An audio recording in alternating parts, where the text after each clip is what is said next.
लड़की बन के जन्म लिया है, कहाँ बेटे की परवरिश करेगी?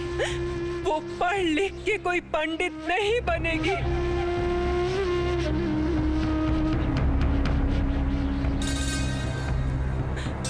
सब खत्म हो गया ना।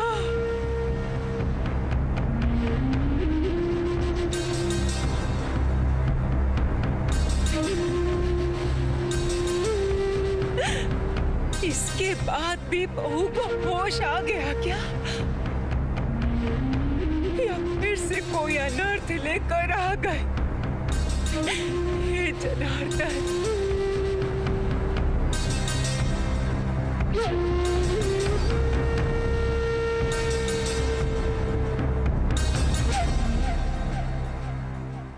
मेरा बेटा रोएगा, फिर से रोएगा, बात भी करेगा, बड़ा हो जाएगा। रघुवीर मेरी प्रार्थना सुनेंगे, मुझे पता है सुनेंगे मेरी प्रार्थना। तुम तो सबको तसल्ली दोगे है ना? मुझे सब पता है, सब पता है। मेरे बेटे को कुछ नहीं होगा, पता है मुझे, कुछ नहीं होगा मेरे बेटे को, मुझे पता है। फिर से बात करेगा, ये रोएगा, फिर से रोएगा। ये काम क्या सही होगा देवर जी? अगर किसी ने कुछ कह दिया?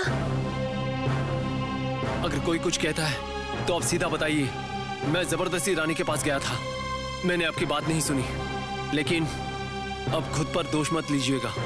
मैं एक मर्द हूं, इसलिए शायद बच जाऊंगा, लेकिन अब खुद को दोषी बनाने से बिल्कुल खत्म हो जाएंगी। भगवान का ये कैसा न्याय है? आप इतने बड़े दिल के इंसान हो और बहू के दिल में इतनी करुणा है। भगवान ने आप ही लोगों के साथ ऐसा क्यों कर दिया? भाभी, मेरे लिए न्याय कुछ अलग है। जीवन में ऐसी घटनाएं हो ही सकती हैं। क्या हम लोगों ने ये कभी सोचा था कि भैया हमें छोड़कर चले जाएंगे? इसके लिए जिम्मेदार कौन है?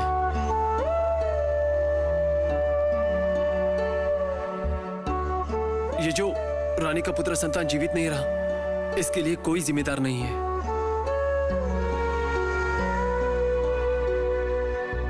ये सब जीवन के अंश हैं।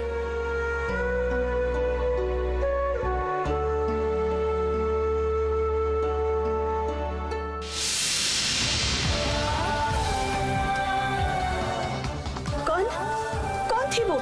छोटी बहू थी ना? देवर जी देखिए ना जरा। हाँ, रानी ही थी। लेकिन ये क्या? रानी अभी कहाँ जा रही है? भाभी, आप रुकिए, मैं देखता हूँ।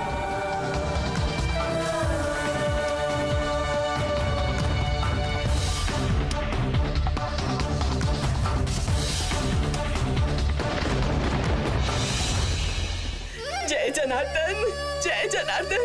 भगवान ने हमारी रक्षा की है, भगवान ने हमारी रक्षा की है। अरे मैंने कहा था ना, भगवान उन्हें नहीं छोड़ेंगे। बहुत घमंड आ गया था बड़ी दीदी में। बेटा आएगा, परिवार को चिराग मिलेगा। कहाँ गया बेटा? 2 बार सांस लिया और चला गया।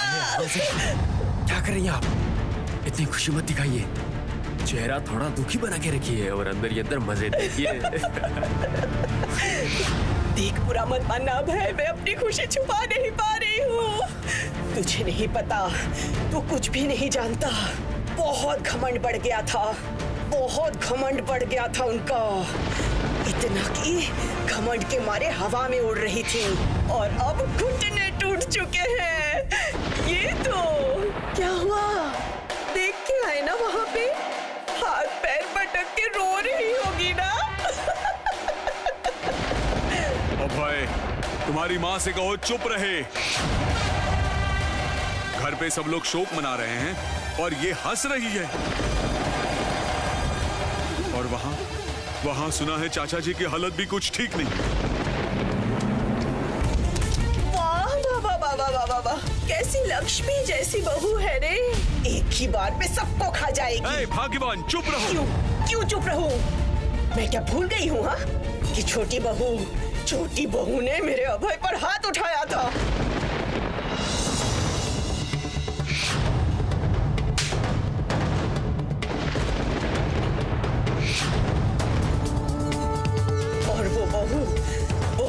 कहने पर ही चंदन ने मेरे पोते को मुझसे अलग कर दिया था।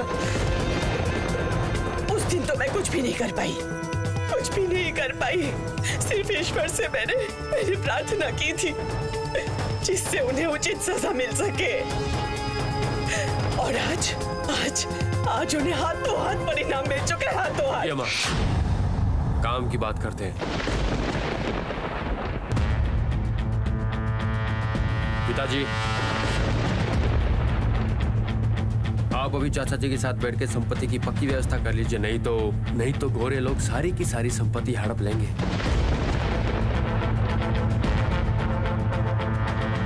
अरे भैया के परिवार में बेटा नहीं होगा। अगर संपत्ति की रक्षा करना चाहते हैं तो मेरे बेटे को सब कुछ देना पड़ेगा।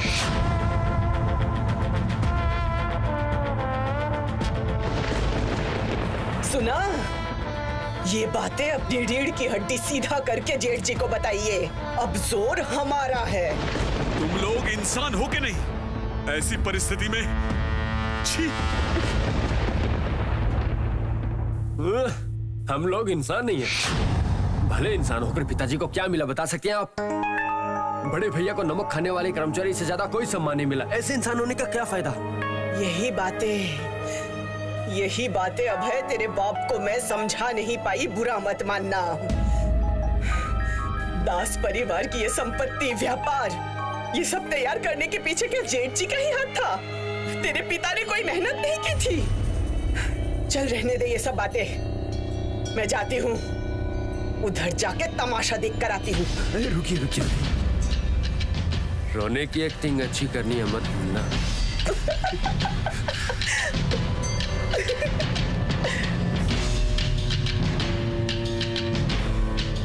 राजचंद्र दास, इस बार ईश्वर भी मेरे साथ है। अब मैं तुम्हारी सारी संपत्ति छीन लूंगा और तुम सिर्फ चुपचाप देखते रह जाओगे।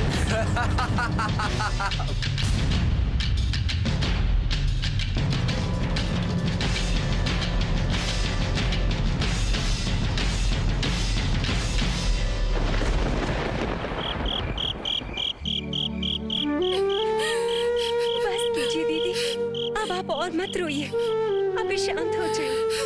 देखिए, ईश्वर की मर्जी के आगे किसी की नहीं चलती। आप ऐसे लगातार रोती रहेंगी तो तबीयत खराब हो जाएगी। उधर चाची की भी तबीयत खराब है। आप एक बार वहाँ तो चलिए। कैसे मैं पिताजी के आगे जाकर खड़ी हो पाऊंगी? बता तो मछली। पिताजी की बहुत इच्छा थी कि वो इस बार अपने नाती का चेहरा जरूर देखेंगे। इस शुभ समाचार को पाने के लिए वो बहुत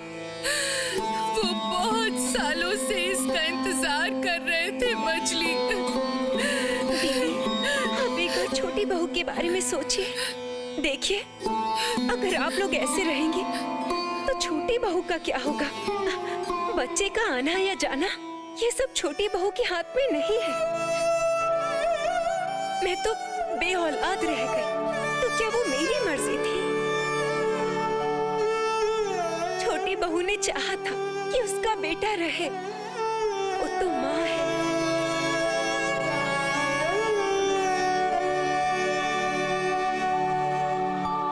अब क्या बोलूं मैं? गर्भवती होने की हालत में पढ़ाई लिखाई करना उचित नहीं हुआ दीदी, बिल्कुल उचित नहीं था। पढ़ाई लिखाई सीखने से कुछ ना कुछ अनुचित तो होता ही है। या तो विधवा हो जाती है या तो कोई और अनर्थ। और वही हुआ। लक्ष्मी जैसी बहू अगर पहले इतना सर पर नहीं चढ़ाती तो आज ये दिन नहीं देखना पड़ता दीदी। पढ़ना लिखना? दीदी, छोटी बहू पढ़ना लिखना सीखती थी? दीदी ही बताइए, मैं सच बोल रही हूँ या नहीं? बुरा मत मानना। हो सकता है दीदी हमें अपना मानकर कुछ बताई नहीं, फिर भी बात तो पता चल ही जाती है। ये तो मेरी बहू, उसे डांटने की वजह से कितने लोगों ने मुझे कितनी बातें सुनाई है, फिर भी डांटती थी। डांटती थी, इसीलिए तो मेरी बातें मानती थी। उसका परिणाम भी मिला, बेटा हुआ ही ना। अगर दीदी थोड़ी सी सख्त होती, दीदी के घर भी बेटा होता। ऐसे वक्त में भगवान की पूजा करनी चाहिए, पति के पैर धो के पानी पीना चाहिए। और छोटी बहू, चलिए छोड़िए, जाने दीजिए, मैं और कुछ नहीं कहना चाहती। सब कहेंगे दुख के दिनों में मैं पुरानी बातें कह रही हूँ। हाँ रे मछली, मैं कह रही हूँ बड़ी बहू तो छोटी बहू के पास है ना? हाँ शायद। आप एक बार चलिए, चाचा जी से मिल के आइए। हम लोग तो यहाँ हैं। मछली, मेरी छोटी बहू को पूजा पाठ में बहुत विश्वास है। उसको पूजा पाठ में बहुत विश्वास है। मुझे पता है कि मेरी छोटी बहू कोई अधर्म नहीं करती है। फिर भी भगवान क्यों उस पर इतना निर्दयी हो गए हैं, क्या पता। छोटी बहू तो हमेशा रघुवीर रघुवीर का ही नाम जपती रहती है। तो फिर क्यों रघुवीर उसकी प्रार्थना नहीं सुन रहे? क्यों इतना निर्दयी हो गए? कहाँ हो आप रघुवीर? कहाँ हो?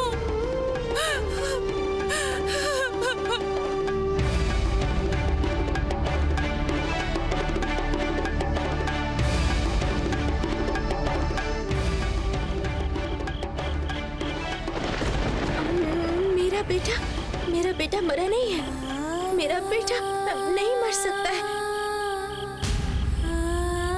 क्या हुआ? बोलो बोलो, बात तो करो बेटा। मेरा बेटा मरा नहीं है।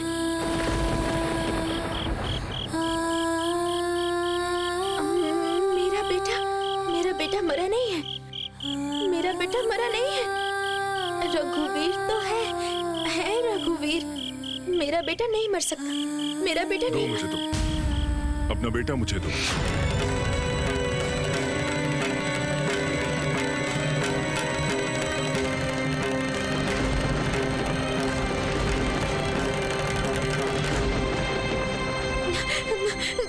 कौन है आप? कौन है आप? हट जाइए, मैं कह रही हूँ हट जाइए, हट जाइए। कहाँ ना, चले जाइए यहाँ से, चले जाइए। चला जाऊंगा, पहले अपना बेटा तो दो, मिट्टी देता हूँ उसको। क्या कह रहे हैं आप ये क्या कह रहे हैं? मेरा बेटा नहीं मर सकता। मेरा बेटा नहीं मरा है। मेरा बेटा मरा नहीं है। मेरा बेटा मरा नहीं है। रघुवीर इसकी रक्षा करेंगे। मेरा बेटा मरा नहीं है। मेरा बेटा मरा नहीं है। किसने कहा तुम्हारा बेटा मर गया? सिर्फ इसके शरीर के अंदर प्राण नहीं है बेटी। बेटी आत्मा कभी नहीं मरती। कोई अस्त्र भी आत्मा को छेद नहीं सकता। कोई आग उसे जला नहीं सकती। पानी भी डुबा नहीं सकता। वायु उसको उड़ा नहीं सकता। इसलिए तुम्हारा बेटा है, सिर्फ इस शरीर में वो नहीं है। इस शरीर को अपने पास रख के क्या करोगी?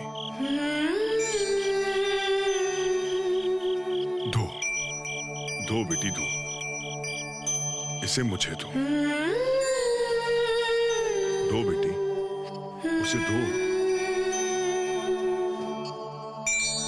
बेटी इस पार्थिव शरीर से परे चलो। तुम्हारा जीवन ये सामान्य कष्ट सहने के लिए नहीं है बेटी। दो बेटी, इसे मुझे दे दो।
रानी, रानी,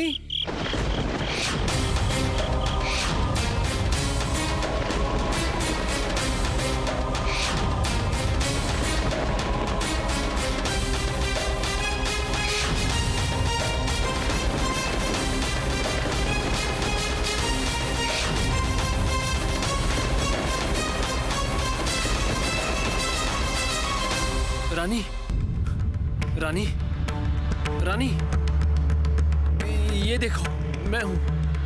रानी,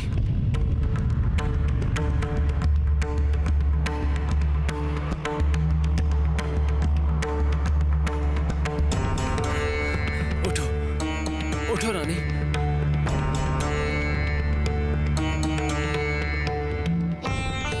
उठो, उठो। तुम यहां कैसे आई? और हमारे बेटे को जमीन पर किसने लिटाया है? रघुवीर ने मुझे दूर नहीं हटाया, दूर नहीं हटाया मुझे। वो है, आत्मा कभी मरता नहीं है। हमारा बेटा रघुवीर के पास चला गया। मेरे मन में अब कोई दुख नहीं है, रानी, मेरे साथ घर चलो। देखो, मुझे तुम्हारी सारी बातें समझ में आ रही है, ऐसा नहीं है, लेकिन मेरा दिल कह रहा है कि हमारा बेटा जहां है वहां अच्छा ही होगा। और इसके अलावा हमारी एक और संतान है रानी। संपत्ति की रक्षा नहीं कर पाएंगी, लेकिन वो भी किसी से कम नहीं है रानी।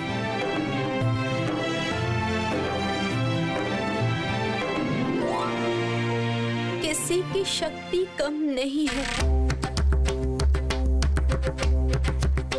इस बार मैं ये बात सबके सामने साबित कर दूंगी। आप देख लेना।